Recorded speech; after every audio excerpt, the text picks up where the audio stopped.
Vale, ahora vamos a ver análisis de funciones en donde intervengan logaritmo neperiano o exponencial, ¿sí? Vamos a ver ahora este caso. Para este tipo de funciones solamente quiero que me calculéis la monotonía y la curvatura, nada más, ¿vale? Entonces, para la monotonía, recordáis que para calcular la monotonía hay que calcular primero el dominio y luego la primera derivada igualarla a cero. Entonces, yo ya puse aquí cada caso, ¿vale? El dominio de esta función, ¿qué sería? Primero, cuidado, el dominio del logaritmo neperiano, solamente admite valores de 0 a infinito, sin coger el 0. Es decir, solamente admite valores en R positivos. Sin embargo, tenemos que el logaritmo neperiano está abajo. Entonces, como está abajo, no podemos coger tampoco aquel valor que haga que esto de 0, ¿vale? Y aquel valor que da que esto de 0 es cuando x igual a 1, porque el logaritmo neperiano de 1 me da 0. Por lo tanto, ¿qué voy a coger? Voy a coger todos los valores positivos menos ese número 1, ¿sí? Lo podéis indicar o bien así o bien de esta manera, de 0 a 1 y de 1 a infinito. Ambas maneras me valen. Ahora, cuando tenga el dominio hecho, el dominio está hecho, vamos al segundo paso, que era coger la derivada e igualarla a 0. Vamos a hacer esa derivada. Nos fijamos que la función es una división, entonces tenemos que aplicar la derivada de la división, que era la derivada del primero, es decir, la derivada de x, que nos queda 1, por la segunda sin derivar, por el logaritmo neperiano de x, menos la primera sin derivar, menos x, por la derivada del segundo, es decir, por la derivada del logaritmo neperiano de x, que la derivada del logaritmo neperiano de x es 1 partido x. Partido la segunda elevado al cuadrado, es decir, lo de abajo lo elevamos al cuadrado. Aquí opero un poquito, 1 por logaritmo neperiano de x es logaritmo neperiano de x y x por 1 partido x, simplifico y me queda simplemente este 1. Por lo tanto, nos queda así, ¿vale? Luego, he hecho ya la segunda derivada para después. Ahora mismo la dejamos ahí, que no nos hace falta. Entonces, yo cojo la primera derivada y la igualo a 0. Al igualar a 0, el denominador pasa para aquí multiplicando, por lo tanto nos queda solamente el numerador igual a 0. Y aquí despejamos y me queda el logaritmo neperiano de x igual a 1, ¿vale? Ahora, ¿cuánto me va a valer x? Podéis hacerlo de varias maneras. O bien ver que el logaritmo neperiano de x es lo mismo que se pusiera logaritmo en base e de x. Entonces, esto me va a valer 1 cuando la base sea lo mismo a lo que tengo aquí, es decir, cuando yo tenga este caso. ¿Vale? Y ya veréis inmediatamente que entonces x vale e. O bien haciendo la inversa, ¿vale? Que la inversa del logaritmo neperiano es la exponencial. Por lo tanto, nos quedaría x es igual a e elevado a este número, es decir, elevado a 1 nos queda e. Ambas maneras me valen.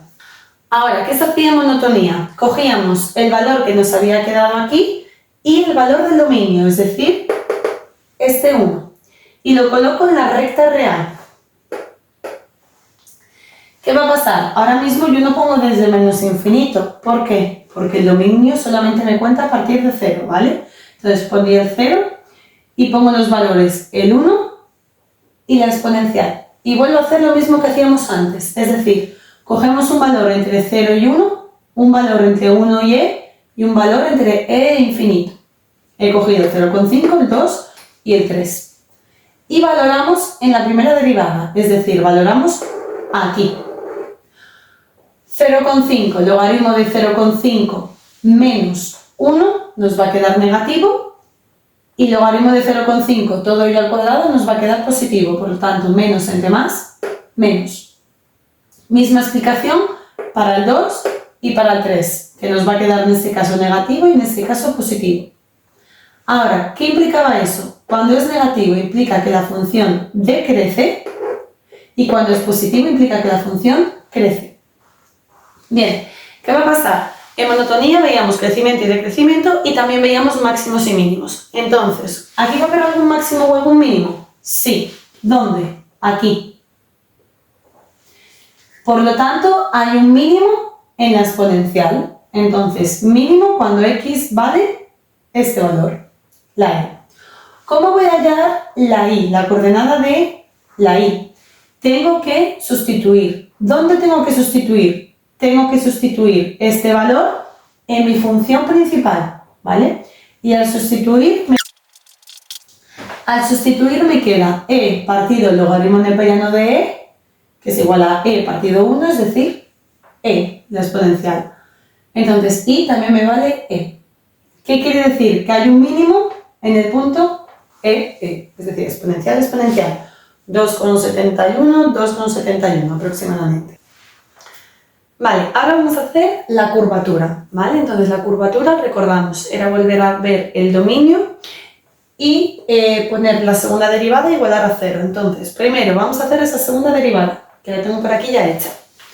Esa segunda derivada vuelve a ser derivar una división, ¿vale? Y por lo tanto tenemos la derivada del primero, la derivada de arriba, derivada del logaritmo neperiano de x es 1 partido x, y de 1 es 0, entonces nos quedaría solamente 1 partido x.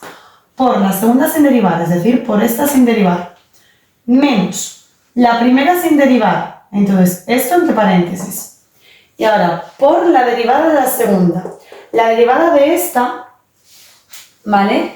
Es 2 por logaritmo neperiano de x por 1 partido x. ¿Por qué? Porque si yo tuviera x cuadrado, la derivada sería 2x. Entonces, si yo en vez de x tengo el logaritmo neperiano de x al cuadrado, la derivada es 2 por ese logaritmo neperiano de x, ¿vale? He copiado lo mismo que tengo aquí, pero en vez de x pongo el logaritmo neperiano de x.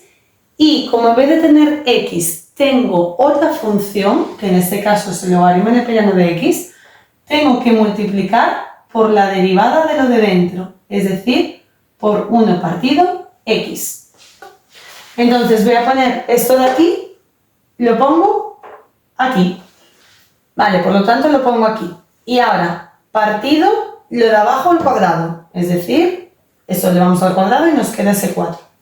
Ahora intento simplificar. Para simplificar podríamos sacar factor común, si queréis, ¿vale? Ahora mismo yo no lo hice, pero se podría sacar factor común. ¿Por qué? El truco que os había dado antes. Si yo tengo aquí logaritmo neperiano de x, tengo que ver si lo tengo en ambas partes. Que sí que lo tengo, entonces podría sacar ese factor común. Yo no lo he sacado, por ejemplo, ¿vale? He operado esto por esto, me quedo así, este menos de aquí, y ahora esta multiplicación, que sería multiplicar todo lo de arriba, partido esta x, por eso puse partido esta x. Y aquí al multiplicar me queda 2 logaritmo neperiano de x por logaritmo neperiano de x, 2 logaritmo neperiano cuadrado de x. Es lo mismo ponerlo así que ponerlo así, ¿vale? Es lo mismo. Y ahora, 2 logaritmo neperiano de x por menos 1 me queda menos 2 logaritmo neperiano de x. Opero un poquito. Vemos que tenemos el mismo denominador, por lo tanto podemos poner denominador común. Y empezamos a operar. Logaritmo neperiano cuadrado de x menos 2 por logaritmo neperiano cuadrado de x, que si recordáis es lo mismo, ¿vale? Ponerlo así que ponerlo así. Nos queda menos logaritmo neperiano al cuadrado de x. Y ahora, este logaritmo neperiano de x también nos queda. ¿Qué pasa? Cuidado que tenemos aquí este menos de antes, ¿vale? Menos por menos nos queda aquí un más. Partido la x y partido logaritmo neperiano a la cuarta. ¿Ahora qué hago? Saco factor común. Una cosa, esto de aquí se puede multiplicar entre sí. Por eso lo he puesto ya aquí abajo, directamente. Y arriba saco factor común. Saco factor común el logaritmo neperiano de x. Y me queda aquí solamente uno de ellos. Y aquí me queda solo el 2. Y ahora podemos simplificar, ¿vale? Y nos quedaría solo lo de aquí. Y abajo nos quedaría esta x y esto elevado a 3. Entonces, la segunda derivada, toda simplificada, sería esto. No podremos simplificar nada más. Ni se os ocurra tacharme este logaritmo neperiano de x con uno de aquí, porque os mato. ¿Vale? Entonces, simplemente nos queda eso. Ahora, Volvamos a curvatura. Teníamos que en la curvatura la segunda derivada la igualamos a 0, por lo tanto, esta era nuestra segunda derivada, ¿vale? Y lo igualamos a 0. Lo único que puse, en vez de poner menos logaritmo de periano de x más 2, he puesto 2 menos logaritmo de periano de x, ¿vale? Lo he cambiado por comodidad. Le pongo igual a 0 y despejo, me va a quedar simplemente el numerador igual a 0. Al igualar a 0, despejo y me queda 2 igual al logaritmo de periano de x. ¿Cuánto vale x? Hacemos el mismo truco que habíamos hecho antes. Que es, si el logaritmo neperiano de x es igual a 2, la inversa del logaritmo neperiano es la exponencial, por lo tanto me queda x igual a la exponencial elevado a 2. Por eso tengo aquí que x es exponencial elevado a 2. Ahora, para curvatura, pongo los valores que me han dado, que en este caso me ha dado este y el del dominio, ¿vale? Los coloco. Al colocarlos, vuelvo a hacer lo mismo que antes, cojo un número entre el 0 y el 1, y entre el 1 y la exponencial, y entre la exponencial y el infinito. Y valoro en la segunda derivada. Al valorar el 0,5 me queda 2 menos logaritmo neperiano de 0,5 partido 0,5 por logaritmo neperiano de 0,5, todo ello al cubo. Calculo y veo que me va a quedar negativo. Hago lo mismo con el 2 y con el 10 y veo que me queda aquí positivo y aquí negativo. ¿Qué implica?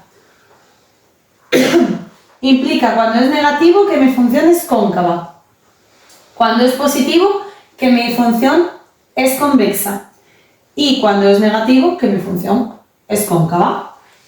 Ahora, eso se escribiría, ¿vale? Por lo tanto, lo escribiríamos, ¿vale? Que es cóncava de aquí a aquí y de aquí a aquí y convexa de aquí a aquí. Ahora, en la curvatura también veíamos los puntos de inflexión. Un punto de inflexión era cuando pasaba de ser cóncava a ser convexa o viceversa, ¿vale? Entonces, este sería el punto de inflexión. ¿Qué pasa? Aquí tenemos que pasar de ser cóncava a ser convexa. Sin embargo, este 1 viene de aquí del dominio, no viene de aquí. Por lo tanto, ahí no hay ningún punto de inflexión. En cambio, aquí vemos que pasa de ser convexa a ser cóncava. Y que este punto sí que viene de este apartado 2, ¿vale? De igualar la segunda derivada a 0. Por lo tanto, el punto de inflexión es cuando x me vale esto. ¿Cómo hago para averiguarlo ahí? Lo mismo que hacía antes. Vengo a mi función principal y sustituyo.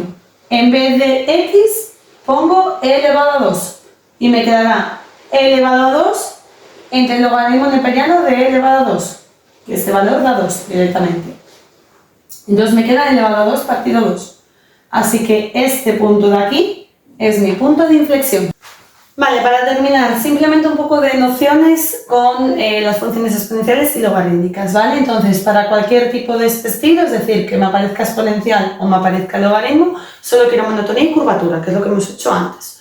Solo una cosa, vamos a recordar los dominios, porque os va a hacer falta para monotonía y curvatura. Entonces, aquí, ¿el dominio cuál va a ser?